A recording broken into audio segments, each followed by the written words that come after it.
আসসালামু আলাইকুম ভিউয়ার্স, বিচিত্রা ব্লগার চ্যানেলে আপনাদের ওয়েলকাম জানাচ্ছি। দেখেন, এগুলো হচ্ছে কোরাল মাছ। আমাদের মাছের প্রজেক্টের কিন্তু কোরাল মাছ। তো এগুলো হচ্ছে আমার আম্মু কিন্তু কেটে নেবে, আর আমি কিন্তু মাছের আঁশগুলো পরিষ্কার করে দিয়েছিলাম। ওখানে একটা ধরেন মাছ পরিষ্কার মানে মাছের আঁশ পরিষ্কার করার একটা আছে, ওইটা দিয়ে পরিষ্কার করেছিলাম।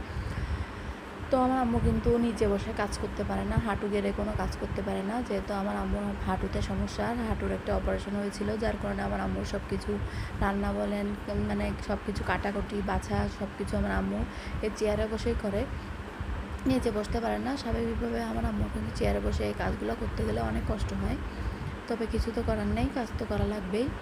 আর আমার আম্মু মানে কেন জানি মানুষের কাছে এভাবে মাছ টাছ কাটতে দিতে চায় না, নিজের সব কিছু নিজেই করতে পছন্দ করে। তো দেখেন, আমার আম্মু কিন্তু মাছগুলো একে একে 3টা মাছই কেটে নিচ্ছিল।